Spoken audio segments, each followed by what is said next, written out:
Just before the New Hampshire primary, CNN's Dana Bash interviewed Ron Paul, and she asked him about a woman in the crowd, an Obama supporter who she had interviewed, and Bash said that the woman had told her that if she'd been able to shake Ron Paul's hand and look him in the eye, she might have voted for him. And that produced the following scene.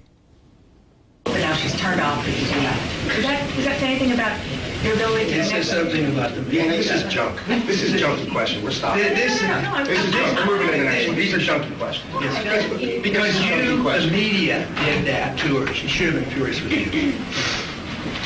Glynis McNichol, CNN didn't play that part about Jesse Benton, the campaign manager, saying these are junk questions. We got that off YouTube. I think it should have been played. But anything wrong with Dana Bash's question, asking the congressman if he's having trouble connecting to voters? I'm not sure there's anything wrong with that question. I do think, though, Ron Paul has a lot of success with his followers by not playing nice with the media. He sort of doesn't speak in talking points. He's not terribly interested in a flattering interview.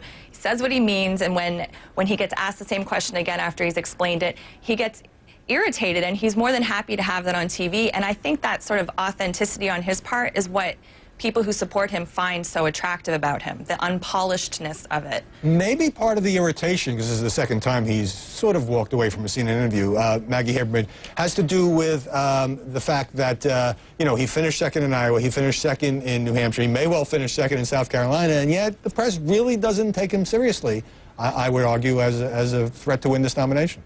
Yeah, I think that's right. I do think there is a legitimate frustration on the part of his campaign with the mainstream media, although I will say I think that a lot of people are taking him seriously now. There is a fairly wide recognition that he is the only one who's built up a campaign apparatus that's poised to come in second in delegates if it keeps going this way, which will make him a force to have to contend with for the GOP at the convention and for a while going forward. But I do think that what Glynis says is accurate. I think that this plays very well for his supporters. I think that it was a very effective thing the last time with CNN when he walked off, which was when he was asked about the racist newsletters that bore his name. He's disavowed them, says he didn't write them. I don't think that those were illegitimate questions. I don't think asking him about whether he connects with voters is illegitimate. Remember, Michelle Bachmann got asked if she was a flake by Chris Wallace at one point on Fox News Sunday. He apologized, but, you know, it was seen as an inbounds question at the time. I think Mitt Romney has gotten asked questions about flip-flops and connectivity as well. I think this is somewhat shtickish with Ron Paul. I do think he has a frustration with the mainstream media, but I think he's going to have to find something else to hang it on because I think the media is taking him seriously. I've just got time for a brief comment from you on the Ron Paul coverage. Nia Malika Henderson.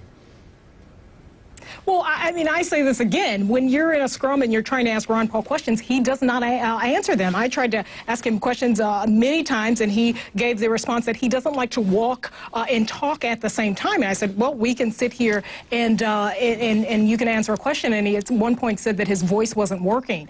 So he does play this weird game with the press. And I think there is a realization, A, that he has a disdain for this process, but also in some ways he's not really the best messenger for his own message. It seems like in some ways they pass off Rand Paul as a better messenger. His son. It can be a messy process. Nia Malika Henderson, Maggie Haberman, and Glynis McNichol, thanks for joining us this morning. Coming up in the second part of Reliable Sources, the White House